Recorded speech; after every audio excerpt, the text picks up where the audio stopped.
তা মাগো এদিকে যেই না সবাই মিলে সেজে গোবিন্দের কাছে গেল, গোবিন্দের কাছে যেই না গেল মাগো, এবার গোবিন্দ দাঁড়িয়ে বলছে, গোপিনীগণ, গোপিনীগণ, তোমরা সবাই ভালো আছো তো? মনে মনে ভাবছে, আহা, আমার এক বংশীর ধ্বনিতে এত গোপী এরা সবাই ছুটে চলে এলো, এরা আমাকে এত ভালোবাসে। গোবিন্দ মনে বড় খুশি হলো, ভেতরে গোবিন্দের মনটা বড় খুশি যে আমার এক বংশীর ধ্বনিতে গোপীরা সবাই এলো আমার কাছে। কিন্তু না না, আগে এদেরকে পরীক্ষা করতে হবে যে এরা সত্যি আমার রাসলীলায় অংশগ্রহণ করবার উপযুক্ত হয়েছে কিনা। তাই গোবিন্দ আবার পরীক্ষা করছে। যেই না গোবিন্দের কাছে গিয়ে দাঁড়িয়েছে, গোবিন্দ বলছে, গোপীগণ, তোমরা সবাই ভালো আছো তো? গোপীগণ চুপ করে শুনছে। ও গোপী, তোমরা সবাই ভালো আছো তো? বোধহয় তোমরা কেউ সবাই ভালো নেই, কারণ ভালো না যদি থাকো তবেই তো আমার কাছে আসে, বিপদে না পড়লে তো আমার কাছে কেউ আসবে না। নিশ্চয়ই তোমাদের বাড়িতে কোনো বিপদ হয়েছে, বলো, বিপদ হয়েছে? গোপীরা কোনো কথা বলছে না। গোবিন্দ এক এক করে তাদেরকে প্রশ্ন করছে। কহে গোপী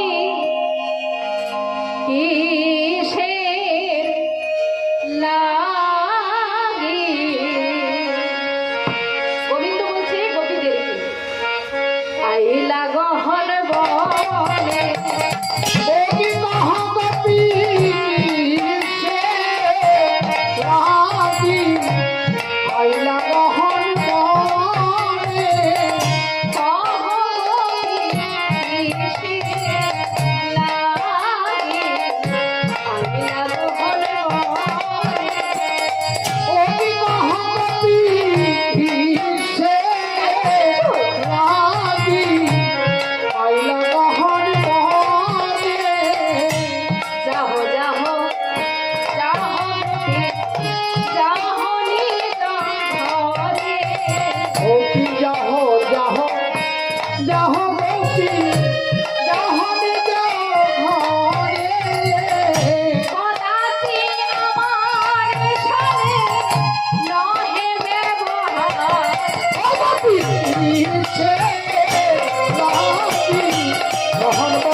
তোমাদের এলাকায় কি এই কয়েকজন আছো না? আর নিমন্ত্রণ নেই?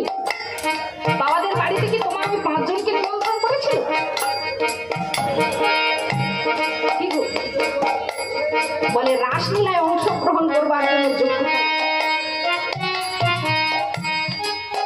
চলে যাও, কদাচি মানে কিঞ্চিত সময় যদি তোমাদের হাতে থাকে, তবে গোবিন্দ বলছে, তবে আমাকে ছেড়ে তোমরা চলে যাও।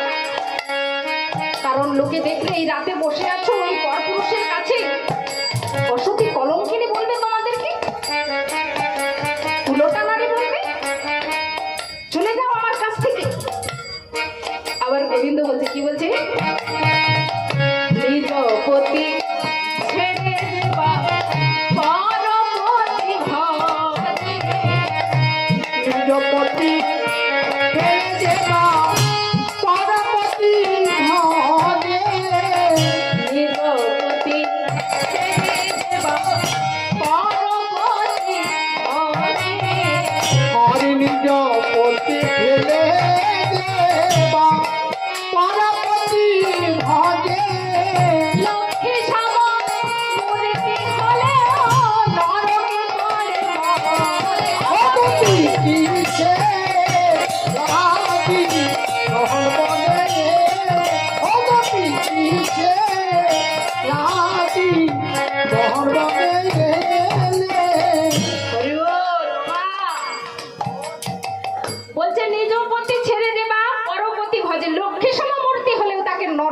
মরতে হয়, চলে যাও আমার কাছ থেকে। এখন মাগো সবাই তো সমান মনের মানুষ না। আগেকার দিনে মাগো বলতো না, মা বুক ফাটে তো মুখ ফোটে না, এমন ভাবে বলতো, কিন্তু এখন কি তা হয় মা? হ্যাঁ, এখন হবে না। এখন আপনি যদি একটা কথা শোনান, আপনাকে ঘুরে 10টা কথা শুনিয়ে দেবে।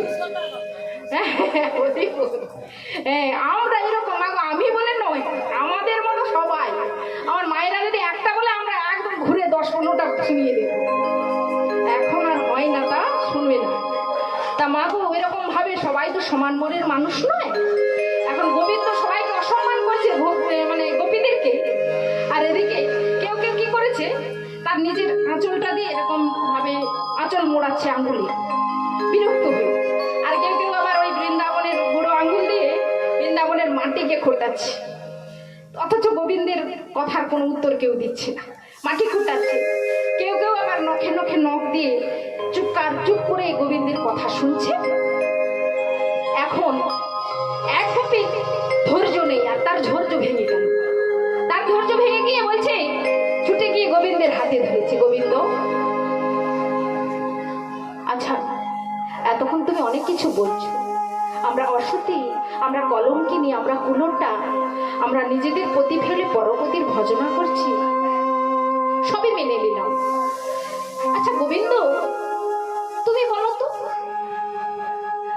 তুমি যে দস্যুতার নয়নের মণি গোপাল, তোমার মায়ের নয়নের মণি, তুমি এই অর্ধ রজনীতে এই গহীন বনে কি করতে এসেছো? গোবিন্দ আর কোনো উত্তর পাচ্ছে না। সখীরা একজন যেই না শুনিয়ে দিল, তুমি কিসের জন্য এসেছো বলো। বলি তোমার ঘরে কি ঘুম হয় না, কেন এসেছো? আচ্ছা মা বলুন তো, বাবাদের বাড়িতে আপনাদের নিমন্ত্রণ দিয়েছে, খুব সুন্দর করে নিমন্ত্রণ দিয়েছে, আমরা সেজে খুঁজে বাবাদের বাড়িতে সবাই মিলে এসেছি। এখন বাবা যদি বলে ঘুরে আবার বলে, হ্যাঁ গো গোপীগণ, তা ভক্তরা তোমরা কিসের জন্য এসেছো আমার বাড়িতে, আমাদের অসম্মান হবে না বলুন তো? হবে। এমন ভাবে সখীদের যখন বললো, গোবিন্দ বাঁশি বাজে ডাকলো, আবার তাদেরকে অমন ভাবে বলছে, অসতী কলঙ্কিনী কুলটা। তা মাগো যেই না এক গোপী গোবিন্দকে বললো যে তুমি কিসের জন্য এসেছো, তখন গোবিন্দ আর কোনো উত্তর পাচ্ছে না। তাই বলছে কি, হে গোবিন্দ, বড় আশা করে এসেছি, আমাদের মনোবাঞ্ছা পূর্ণ করো, কৃপা বরিশনের আশা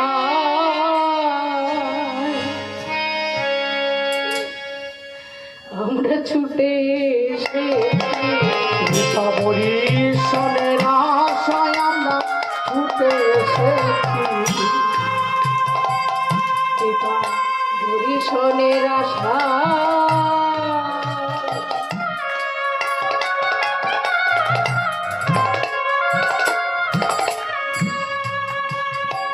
আমরা ছুটে এসেছি, বরিশনের আশা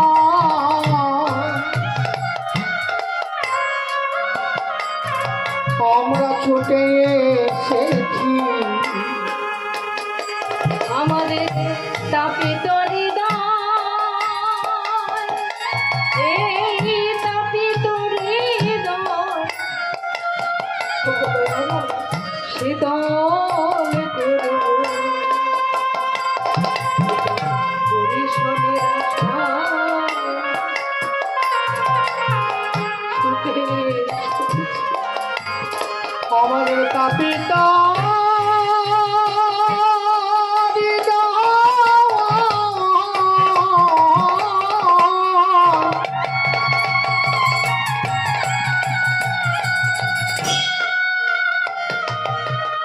আমাদের তাপিত তাপিত হৃদয় শীতল করিব,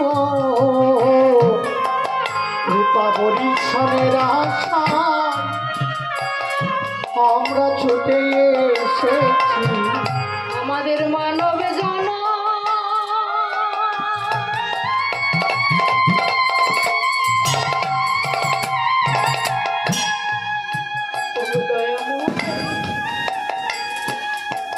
ধন্য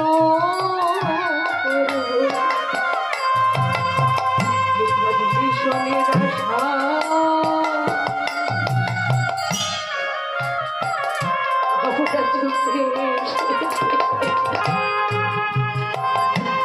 আমাদের মানব জানা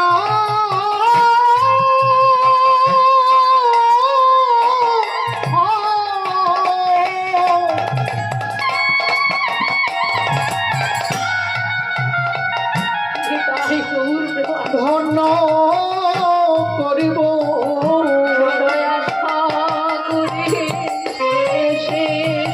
আমাদের মানব জানা ধন্য করিব করে এসেছি মানব জানা ধন্য করব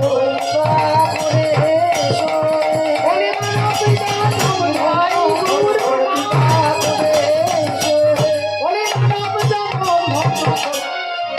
বরিশনের আশা এসেছি গো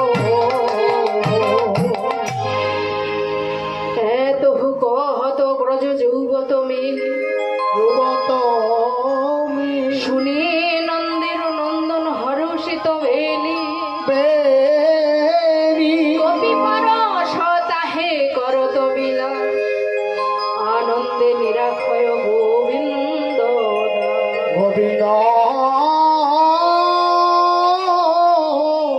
গোবিন্দ দাস গোপীগণ এতক্ষণ তোমাদেরকে আমি পরীক্ষা করছিলাম যে তোমরা আমাকে কতটা ভালোবাসো দয়াময় পরীক্ষা করে কি দেখলে দয়াময় যে তোমাদের পুরোটাই খাটে না হলে আমার জন্য তোমাদের চোখে জল পড়তো না তোমাদের পুরোটাই আমাকে যে ভালোবেসেছো পুরোটা খাটে কোনোটা তোমাদের নকল নয় রাধারানী বলছে বধূ রজনী যে বিভাগে যায় এবার আমাদের মনোবাসনে পূর্ণ করো